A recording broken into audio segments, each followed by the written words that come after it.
At first, they were fascinating, unrefined, unpredictable, a little loud, but harmless, most thought. The humans.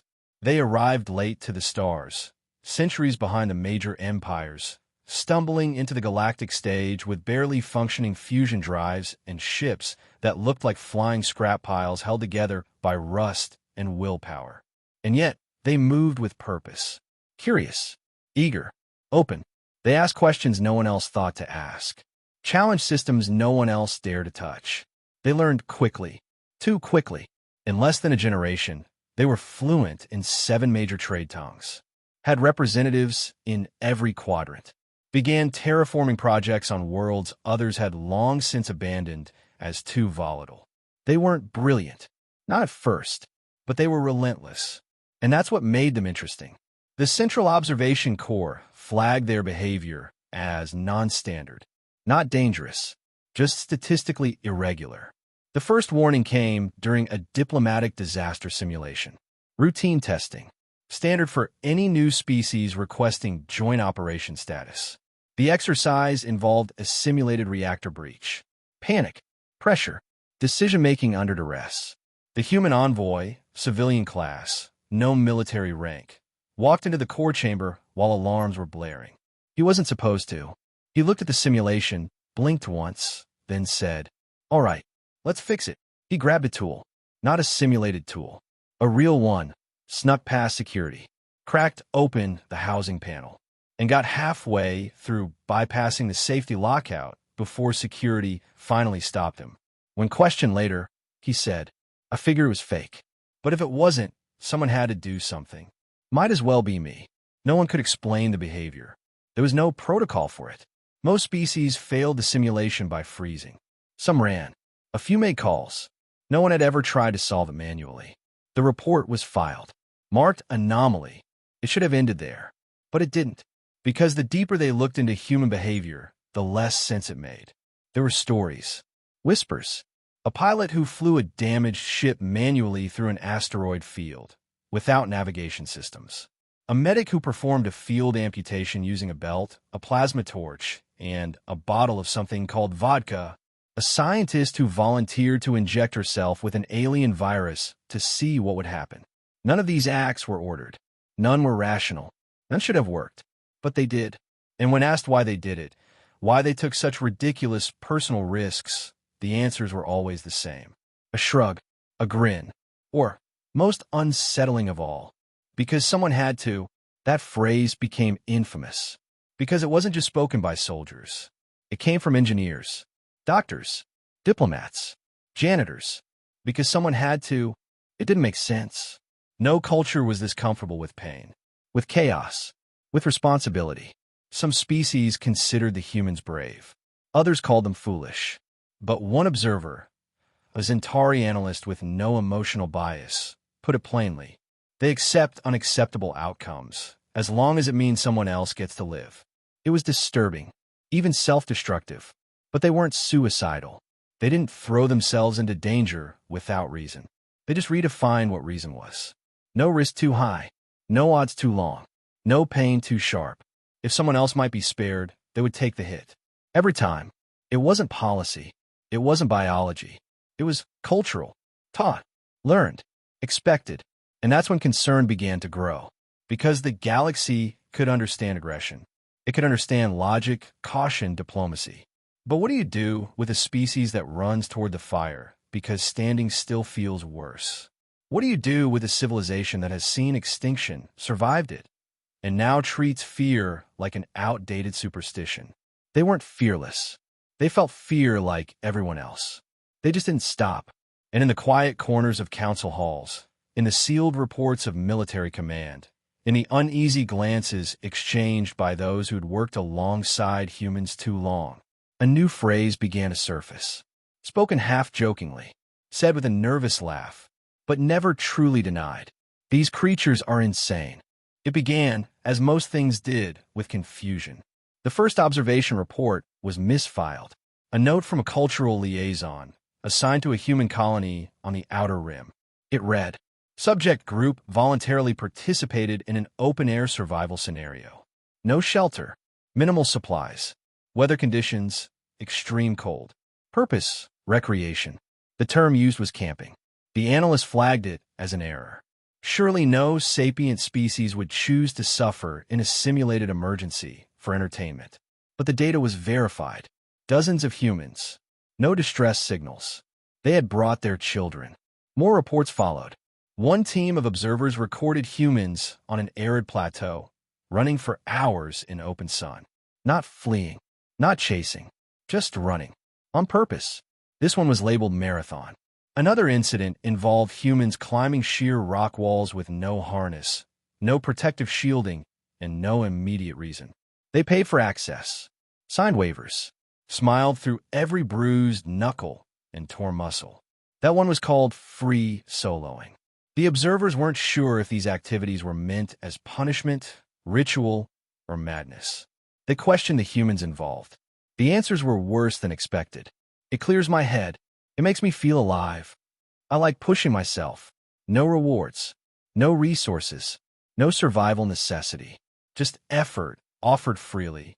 One particularly memorable exchange occurred between a Darnali psychologist and a human mountain climber. The Darnali asked flatly, "Why do something that might kill you when you could simply not?" The human shrugged, "Because it might not." The silence that followed was recorded in the official log as unsettling in tone and duration. Soon, the phrase recreational insanity became a running joke in research circles. Until the joke stopped. Because the more the galaxy looked, the worse it got. Humans willingly strapped themselves to small boards and launched down icy slopes at lethal speeds. They leapt out of aircraft with fabric wings and called it skydiving. They played games where they struck each other with sticks, kicked weighted spheres into metal frames, and celebrated injury as a measure of success. Their children participated, and they loved it. More than once, alien observers mistook human celebrations for combat rituals. The volume, the aggression, the chaos. But no, this was fun. Some species tried to copy them. The Narev attempted a mountain hike. 3 cases of altitude sickness, 2 panic attacks, 1 diplomatic incident. The Jelvathi tried paintball, a Terran sport where simulated weapons are used to tag opponents. The exercise ended when a Jelvathi soldier mistook a paint round for a chemical attack and activated a fail-safe bunker, sealing 6 diplomats inside for 11 hours. And still, the humans laughed. Not at them, not with malice, but with something else. Something the galaxy struggled to name. Joy. They took joy in the discomfort, in the challenge, in doing something hard, simply because it was hard. And when asked why, they rarely answered the same way twice. It's tradition. It's good for my mental health. It's just what we do. But one human, older than the rest, leaned back in his chair and offered a different explanation. The observer recorded his words carefully. Pain reminds us that we're real. Comfort can lie. But cold? Hunger? Fear? That's truth. And when you make it through, when your body says you can't, and you do anyway, that's how we know who we are. The report was flagged, circulated, classified, because this wasn't cultural quirk. This wasn't recreational oddity. This was a species that seeks suffering, not for the sake of harm, but for the clarity it brings. A species that will climb mountains just to come back down, that will leap from orbit for the thrill of falling, that will simulate combat for leisure. And if they do that for fun, what would they do for survival? It began with a distress signal. Faint, fragmented, coming from the 3rd moon of Veltra 9. An ice rock, barely habitable. No settlements, no known operations. Just cold, the kind that kills in minutes. The signal was Terran-coded. Emergency beacon, manual trigger. 1 human signature. The Veltran Recovery Division scrambled a team. Standard protocol. They expected a corpse. Not out of disrespect, but probability. The surface temperature hovered at -90 degrees. Winds could peel flesh from bone. And the signal had been active for 37 hours. No shelter, no gear, no hope. They prepared for recovery, not rescue. The drop ship broke through the cloud layer, landed on cracking frost. No response to hails, no heat signatures. But the beacon pulsed. Weak, stubborn. They followed it. Across a frozen ridge. through a chasm laced with broken metal, wreckage of a small Terran scout craft. And there he was, the human, sitting beside the shattered hull, wrapped in torn insulation, body hunched over a flickering thermal lamp. Alive, conscious, and building a snow fort. Not a shelter, not a distress signal. A snow fort, for crude walls, a rough turret, even a flag, fashioned from a shredded survival blanket. He looked up when the team arrived, grinned, waved. Took you long enough. He stood, wobbled slightly, cracked his neck. The medic ran a scan. 2 broken ribs. Frostbite across 30% of extremities.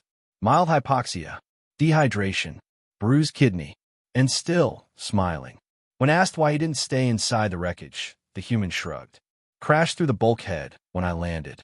Got too cold in there. Besides, this was more fun. He patted one of the snow walls. Proudly, like a child showing off a sandcastle. The lead rescuer didn't know how to respond, so they asked the only question they could. Why didn't you call for help sooner? The human tilted his head, confused. Didn't want to bother anyone. Figured I'd figure it out. He said it like it was obvious. Like anyone would have done the same. They got him aboard the ship, stabilized his vitals, wrapped him in thermal packs. And as the drop ship lifted off, one of the Veltran officers sat quietly beside him. They had seen many rescues. Few survivors lasted this long under such conditions, and none had smiled through it. So the officer asked, "Weren't you afraid?" The human thought for a moment. Yeah, first night was rough. He paused. Second night, too. Then he grinned again. Third night? Got kind of peaceful. He leaned back, closed his eyes. Besides, if I didn't make it, someone would have told a hell of a story. The alien wrote that down, word for word, because it wasn't bravery. It wasn't delusion. It was something else. Something they didn't have a word for. Not courage. Not madness. Something between. The report was filed under extreme survival anomalies. But privately, the Veltran officer wrote something else. A single sentence in a personal log. We did not rescue him. We simply arrived before he finished rebuilding civilization with snow. The Ice Moon incident was quietly shared across military channels. Not as warning, not as instruction, as reference. Because it answered a question no simulation could. What happens when a human crashes alone on a frozen death world? They build a fort. They wanted answers. The Council's Behavioral Research Division authorized a full xenopsychological evaluation. Controlled, measured, safe. They needed to understand. Because too many stories had surfaced. Too many anomalies. Too many reports of humans doing the impossible, without hesitation and without breaking. So they brought in volunteers. 5 humans. Varied backgrounds. No soldiers. No history of trauma. Just ordinary people. They were briefed. They signed willingly. Some even looked excited. That was the first red flag. The trials began with harmless simulations. Startle tests. Flash surprise chambers. Mild threat exposure. Most species showed clear response patterns. Flinch, freeze, flee. Humans? Some flinched. None froze. One laughed. They adjusted the parameters. Raised the stakes. Simulated ambush. Decompression breach. Sudden oxygen drop. Other species panicked at these levels. The humans? They looked around. Assessed. Moved. One pressed his face against the viewport, admiring the fake fire outside. You guys did a really good job on the visuals. Looks like an actual hull rupture. Another tried to take apart part of the panel mid-test.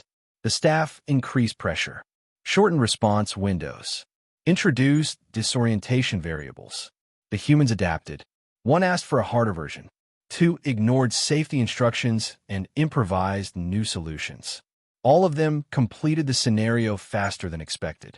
The researchers were baffled, so they switched to psychological stressors. Simulated abandonment. Loss. Threats to loved ones. Here they expected to find something, anything. But the results were worse than before. Humans felt fear. They showed elevated heart rates. Sweat. Tremors. Dilated pupils. But they did not stop moving. Where most species broke under fear, paralyzed, spiraling into self-doubt, humans went forward. One researcher called it adaptive aggression. Another called it emotional momentum. But the humans had a word for it already. We call it grit. When asked to define it, one human shrugged. Fear's just a reminder that something matters. Doesn't mean you get to quit. Another put it differently. Fear sharpens you. Doesn't own you. The most alarming result came during the final trial. Simulated combat. Realistic injury feedback. Fog of war confusion. Split-second decisions. They placed humans in units alongside volunteers from other species. In every trial, when the others hesitated, the humans acted. They didn't wait. They didn't ask. They moved. And in every case, they won. One trial ended early when the human charged the control center alone, broke the scenario, and declared victory. He emerged grinning. Had to improvise. They were playing too cautiously. The test had been designed to force failure. He broke it anyway. After the study concluded, a senior neurobiologist summarized the results. They experience fear like everyone else, but they do not yield to it.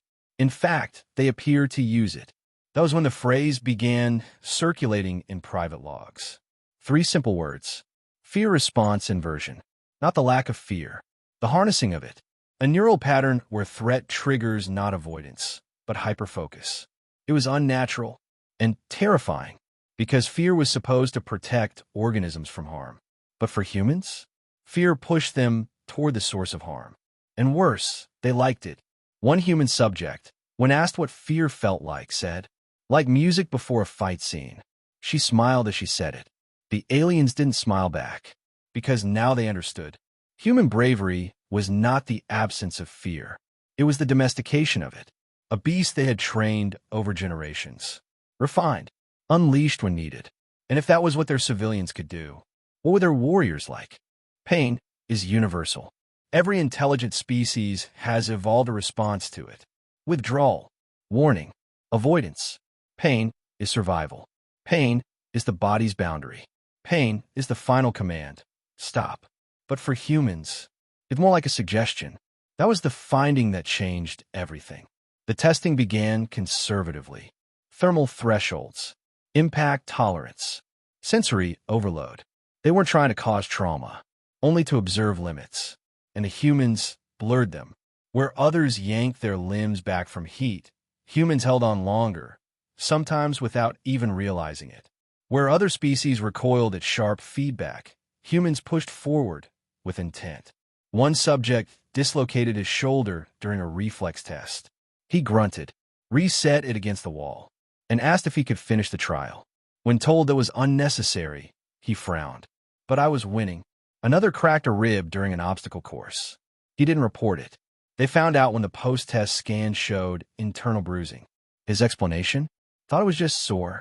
Besides, didn't want to lose time. They adjusted protocols, monitored vitals more strictly, enforced early pullouts from pain-intensive trials. It didn't matter. The humans still kept pushing. They weren't ignoring pain. They acknowledged it, studied it, spoke about it casually, like an old coworker they couldn't quite avoid. And yet they moved, with fractured bones, burned hands, blistered feet. They kept moving. The phrase pain tolerance was no longer accurate.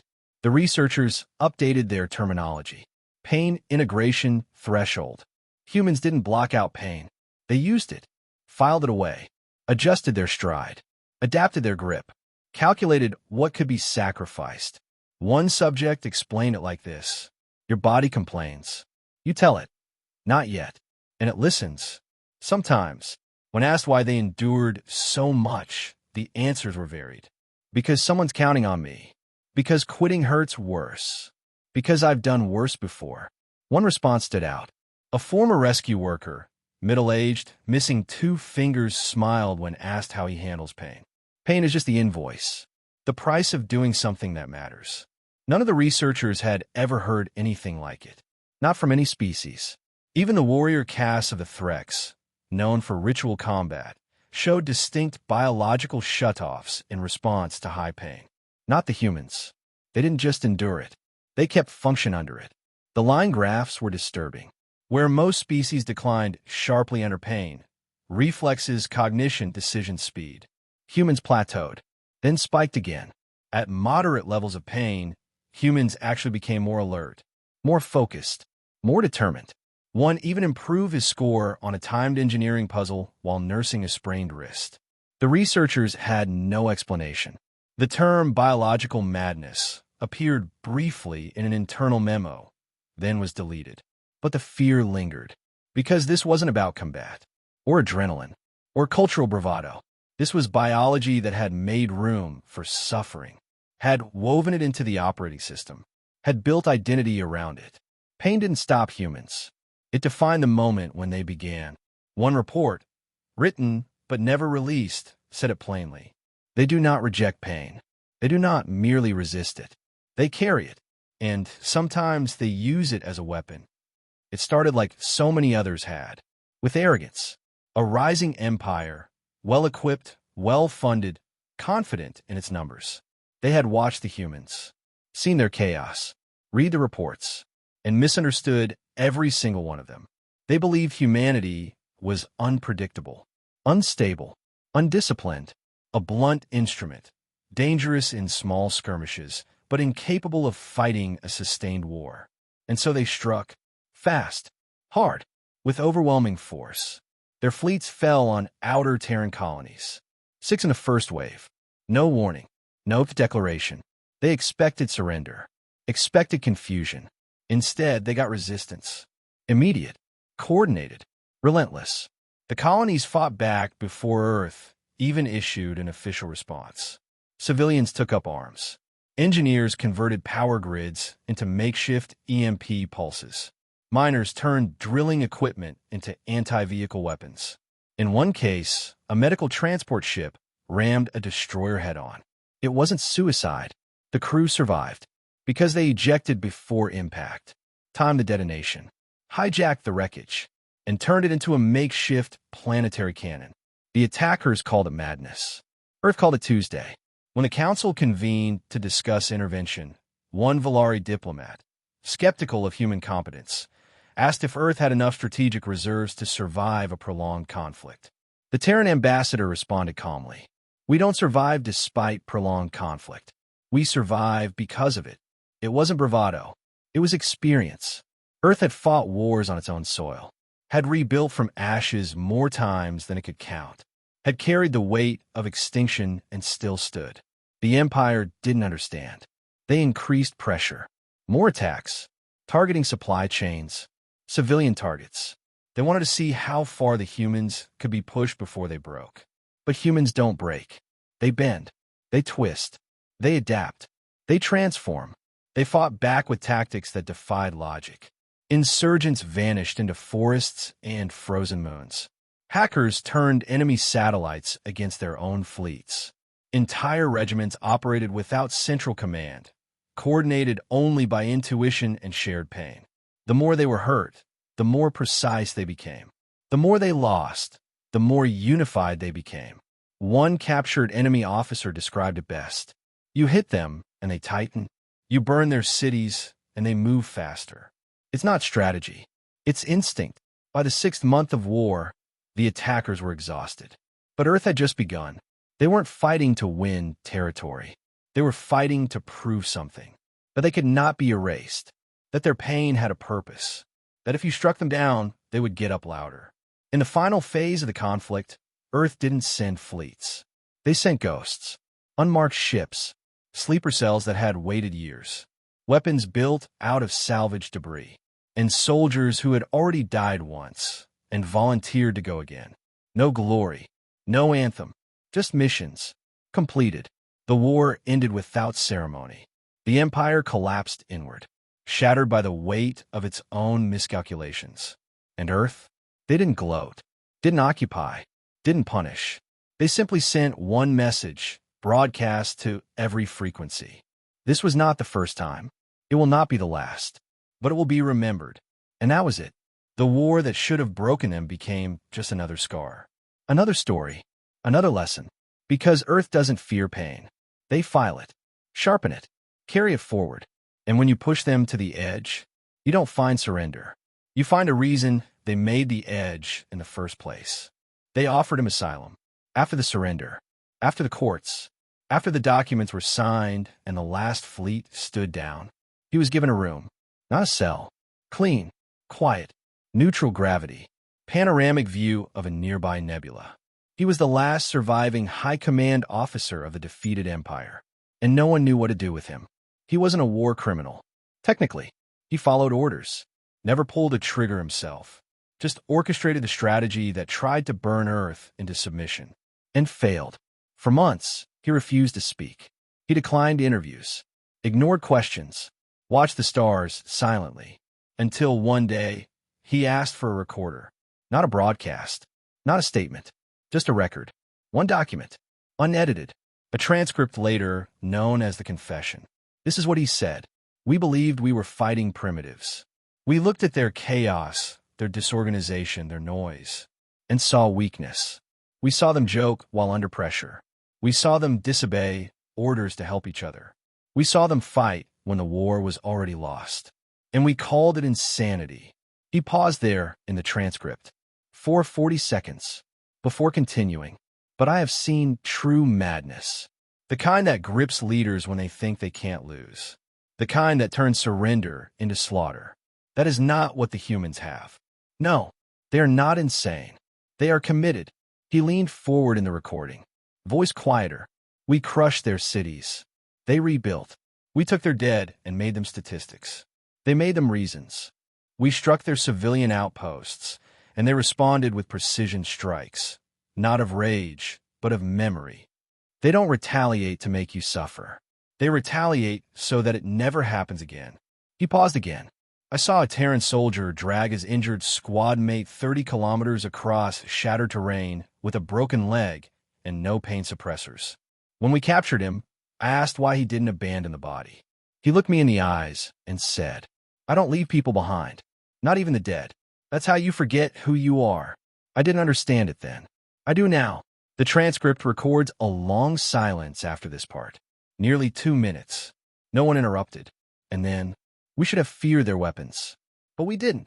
We should have feared their numbers. But we didn't. We should have feared their technology. But we didn't. We feared the wrong thing. We should have feared the way they keep standing. Even after everything. Especially after everything. Because when a species makes pain part of its identity, when it folds loss into its DNA, when it stops trying to avoid death and instead learns how to walk beside it, that is not madness. That is discipline beyond comprehension.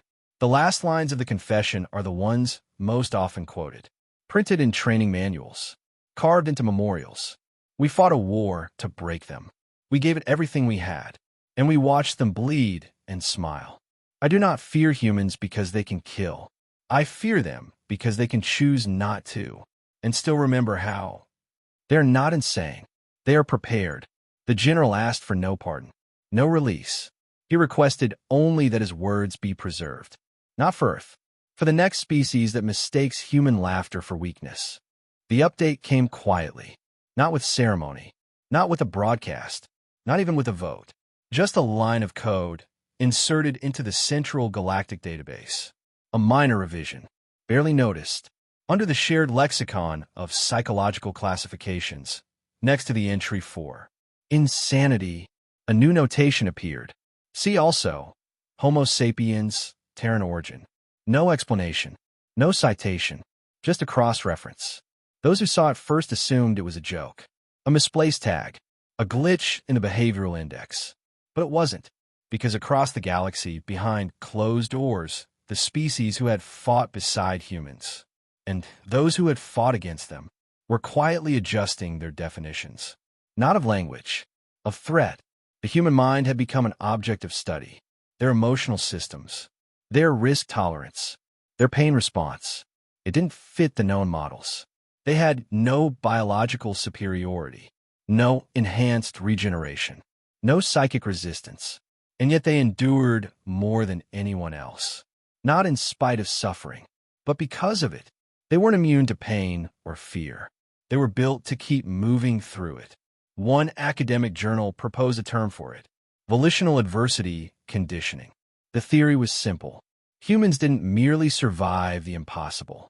They trained themselves to embrace it, voluntarily, and that rewrote the assumptions. Because it meant humanity didn't need peace to thrive. They grew inside struggle. It wasn't a flaw. It was architecture. So the index was updated. The educational programs revised. First contact protocols rewritten. Do not provoke. Do not underestimate. Do not assume pain will deter. Treat as high-risk, high-capacity entities. Treat as allies, whenever possible. And when possible, learn from them. Because the same traits that terrified the galaxy were the same ones that inspired it. More and more, younger species began to look at humans differently. Not as barbarians, as proof. Proof that willpower could be conditioned. That pain didn't have to be a prison. That fear didn't mean stop. And quietly, in places far from Earth, programs began to change.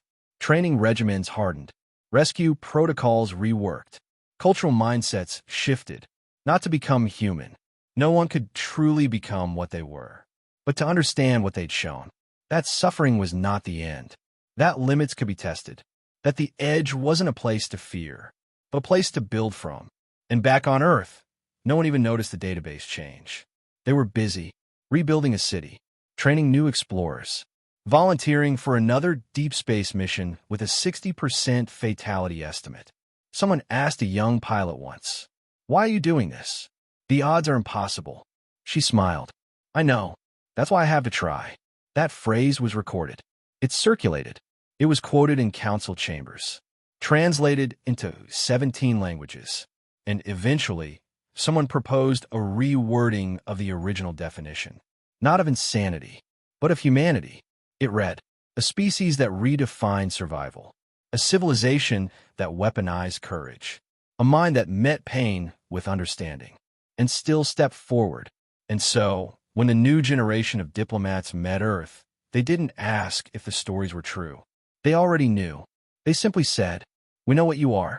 We just want to be standing beside you, not across from you, when things go wrong." Because now, everyone understood. Humans weren't insane. They were prepared. Final line, soft, clear, final. They called us mad. Then they watched us endure. And now, when they speak of fear, they whisper our name.